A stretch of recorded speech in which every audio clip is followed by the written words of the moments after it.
Hi, my name's Janelle and welcome back to Rosery Apparel. Today I felt like picking up the camera and taking you with me on a little fabric shopping day. It has been quite a few months since I last went to Spotlight and last did a little bit of fabric shopping. So yeah, I thought I'd go into Spotlight, see what new fabrics they have available, if there are any new fabrics available, and also have a look and see if they have any like autumnal-esque style of fabrics. In particular, I really want to go and check out their corduroy section, see if they have any new corduroy colors in or any fun prints, because I love sewing with corduroy during the colder months, and yeah, don't have any corduroy in my stash at the moment, so I'd love to go and see if I can find any new fun corduroy fabric. I also thought I'd pop into a couple of op shops or thrift shops just to see if there are any fabrics in there, although I do find it's very difficult to find good quality thrifted fabric these days. I used to be able to find stuff in the thrift stores all the time, but now I really have to be quite lucky to find anything decent. But yeah, I'm excited to do a bit of fabric shopping today. I thought of course I'd bring you along with me because I haven't filmed a fabric shop with me video since I was in Austin, I think, so it's well overdue, and yeah, let's go see what we can find. Okay, quick outfit of the day before I leave. I'm wearing my beloved clover skirt in the midi length, and it's made out of this beautiful rayon floral fabric.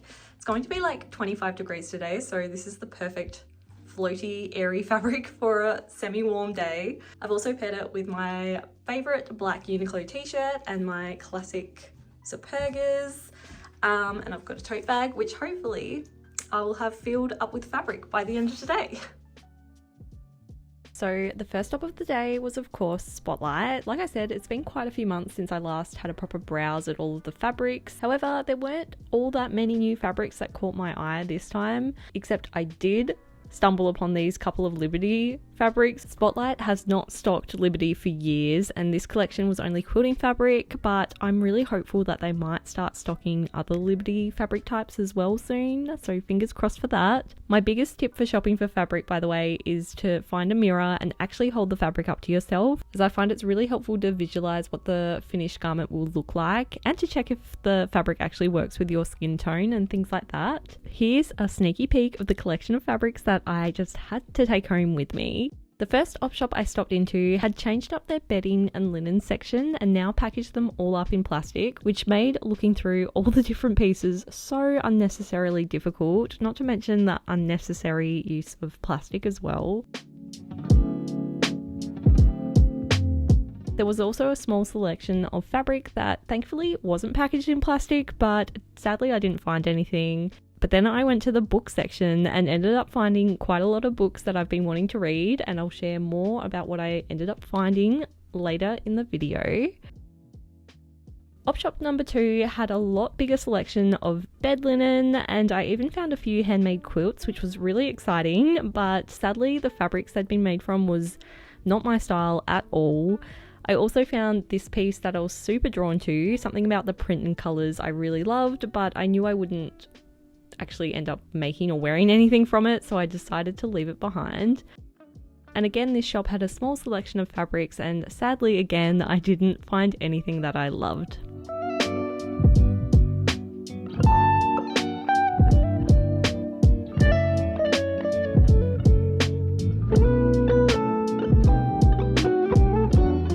And at the third and final op shop of the day, I found this tapestry style fabric that I thought was really nice, but again not quite right for me.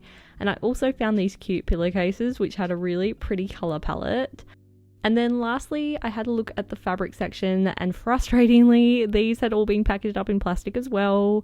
A lot had been pulled out of their packets, which I totally understand, as being able to feel the fabric is so important. And these embroidered cottons were the only exciting pieces that I found, but once again, they weren't exactly right for me, so I decided to leave them behind as well.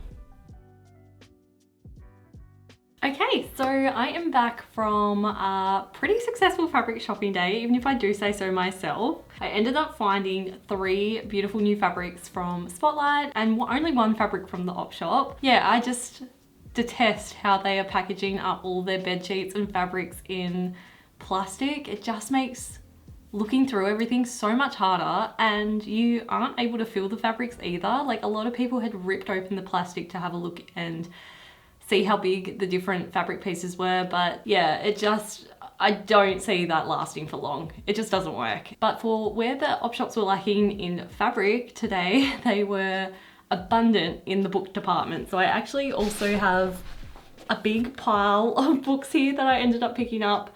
And I thought at the end of this video, I'll go through and show you what I found, because I'm so excited about so many of these finds. Some of them have been on my like want to buy brand new list for so long. But first, let me go through the fabrics that I found. I'll go through the ones that I found at Spotlight first, and then show you one that I picked up from the op shop today, and another one that I found at an op shop a couple of weeks ago, just because, yeah, it was such a disappointing day at the op shops. I thought I'd throw that one in because that find is actually genuinely such a good op shop find. The first fabric I picked up is this beautiful broderie on glaze fabric. It's this lovely floral design, and the fabric itself is just a classic natural beige color. This is like a dream fabric find for me. I love broderie on glaze. I find it really hard to find here where I live, especially like Spotlight's selection of this type of fabric is very small, and they have a whole range of this particular floral design in a whole range of different colors. But I went with this natural beige because I just fell in love with it. It's just such a pretty color that kind of would go with everything. So I ended up getting 3 meters of this. I think that is for sure my favorite fabric find of the day. Next, I have another floral fabric. This one is a poplin cotton, and it's honestly, it feels such good quality. And the print is, again, just like a very simple beige floral print on a navy blue background. I fell in love with this fabric. I just think it is so pretty. I don't often buy blue fabric, so I was excited to find a blue fabric that I actually like, because I do love wearing blue, especially like a darker blue like this. I actually think these two fabrics just go so well together as well, just because the beige color of the floral print is the exact same shade of beige as this broderie on glaze. And the last fabric I picked up from Spotlight today is honestly just even better than I was hoping for. Like I said at the start of the video, I really wanted to have a look at their corduroy selection, see if they had any new colors in. They had so many beautiful like pastel and dusky pinks and eucalyptus greens and blue and things like that. They were all stunning as well, but I fell in love with this dark olive green. This is exactly what I had hoped for. Like, I hadn't given it much thought what color I wanted, but I wanted something really dark and autumnal and something that would be perfect for the winter months. And this dark green is everything. Like, it's better than what I could have ever hoped. I'm hoping to make a dress or something from this, because I have a few corduroy dresses in my wardrobe and I love them, and I think it's time I add another one. So yeah, as soon as I saw this green, I just picked it up straight away. It's just such a pretty shade of green. I love the moody dark tones at the moment, and I just think this is going to make up into such a beautiful garment. I forgot to say before, I got 4 meters of this blue because I'm not sure what I want to make from it, but if I was to make a dress, I'd want it to be quite extra long midi length. And with this fabric, it was quite wide. It was like 1.5 meters wide, so I decided to get 3 meters, but then there was only 0.5 meter left on the roll, so I just ended up taking that. So I got 3.5 meters of this in the end, which is substantial. I could probably make a lot out of this amount of fabric. And now I have the one and only op shop fabric that I found, which is actually stunning and it goes so nicely with the fabric I just showed, and that is this floral upholstery fabric. This fabric is green and pink with a slight beigey floral print over the top. I am completely in love with it. As soon as I saw it, I picked it up because, yeah, even though I don't know what I would make from this type of fabric, I just had to have it. Again, I just love the green, and see what I mean? Like, it just goes really nicely with this corduroy. I actually have, I don't know if you can see it, but in the background, I have a bench seat situation happening in my new studio, and I'm actually on the lookout for some fabric to upholster the foam that I purchased to fit on that bench seat. So at first I thought maybe this could work nicely for that. I'm still not 100% sure. It's quite busy, but the colors are perfect for this space. I've got a lot of green in here already, and I've also got the peachy tones in here as well. So yeah, this may end up becoming the bench seat cover for this little seating nook that I've got behind me. And then the last fabric I have to share is one, like I said, that I purchased from the op shops like a month or so ago, and that is this beautiful chocolate gingham. I love brown gingham, and I find it is quite hard to like find, and I love a little micro gingham. I just think it is so pretty. So as you can imagine, I was very excited when I found this fabric. There is about 4 meters of fabric as well, which is such a bonus. Yeah, like I said, op shops are just getting harder and harder to find fabric. I think a lot of people work out you can actually get your hands on some good fabric at the thrift stores, and because of that, all the good stuff gets picked up very quickly. But yeah, super happy with this find, and honestly very happy with this find as well. So now I thought I'd quickly share this pile of books that I found. I still can't believe how lucky I got. Some of these are books that I've had on my want to buy list and want to read list for years now. Let's start with this big chunky one. This book here is called The Luminaires by Eleanor Catton. I don't know much about this book, but all I know about it is it's set in the gold rush times in New Zealand, and that alone made me want to read it. I love reading books set in New Zealand. There aren't that many, I can't imagine. So when I saw this at the op shop, I just could not believe it. I was hoping to get the cover that is white, but I actually have fallen in love with this like indigo blue cover instead, and I picked up this book for $4, and it is chunky, but I'm excited to have a read of it and see if it's any good. Next I have Before the Coffee Gets Cold. This book has been very popular, and it's set in Tokyo. It's set in a like cafe in Tokyo from what I understand, which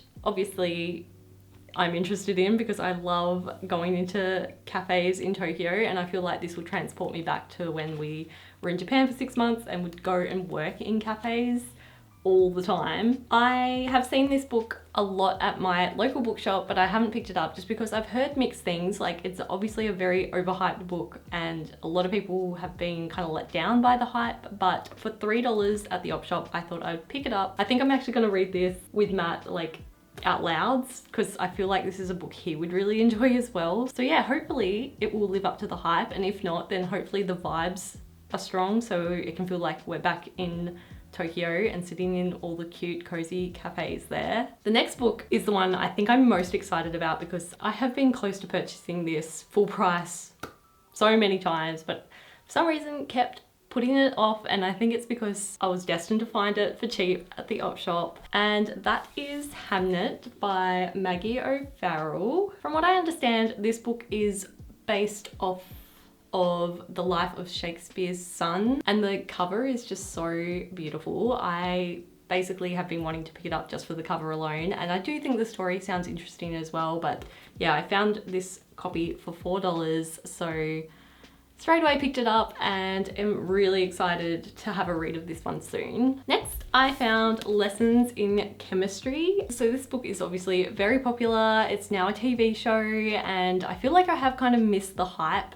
Like, everyone raves about this book, but that was like years ago. So I feel like I've missed the initial hype of this book and had no real intention of picking it up, but when I saw it at the op shop, I decided to grab it. It cost me $3, and I don't actually know much about this. I think there's like an element of cooking in it, which intrigues me.